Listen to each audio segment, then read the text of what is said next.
شکریہ عبدالرحمن صاحب، میں آپ کا اور کے ٹی وی کا شکر گزار ہوں کہ آپ ہمیشہ مختلف ایشوز پر لوگوں کو اویئرنیس دیتے ہیں۔ میں نے پہلے بھی جناب کے سامنے اپنا موقف رکھا تھا باحثیت پارٹی کارکن۔ میں یہ سمجھتا ہوں کہ دو سوال کیے آپ نے۔ ایک یہ کیا کہ جی ٹورزم اتھارٹی کے اعتبار سے میں یہ کہوں گا کہ ٹورزم کے اعتبار سے کہ ٹورزم جو آزاد کشمیر کے لوگوں کو سوٹ کرتا ہو اس کے اعتبار سے تو ٹورزم اتھارٹی بننی چاہیے۔ ہاں، جو قیاس کیا جاتا ہے، جو عام افواہیں پھیلائی جاتی ہیں کہ جی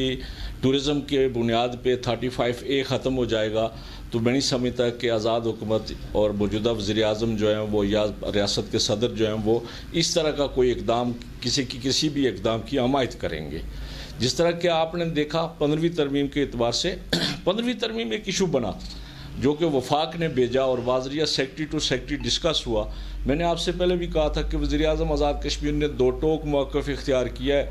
کہ میں کوئی ایسا اقدام کر کے ریاست جموں کشمیر کے عوام کے سامنے غردار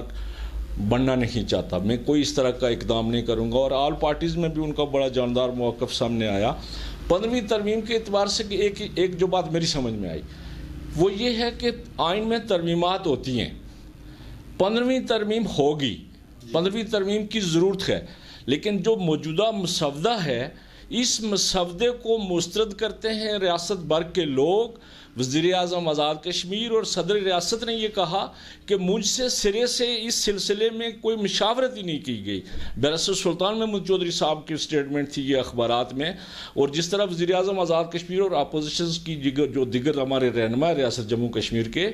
میں سمجھتا ہوں کہ لیفٹ اور رائٹ سارے اکٹھے ہوئے، انہوں نے ایک جاندار موقف اختیار کیا، اور ریاستی تشخص پر کوئی کمپرومائز نہ تو ریاست کے لوگ کرنا چاہتے ہیں، نہ کریں گے، اور نہ حکومت آزاد کشمیر کے موجودہ وزیر اعظم جناب تنویر الیاس صاحب اس طرح کو کسی اقدام کی حمایت کرتے ہیں۔ انہوں نے دو ٹوک لفظوں میں بڑے بھرپور طریقے سے اس کی مذمت بھی کی ہے اور اس کو کنڈم بھی کیا ہے۔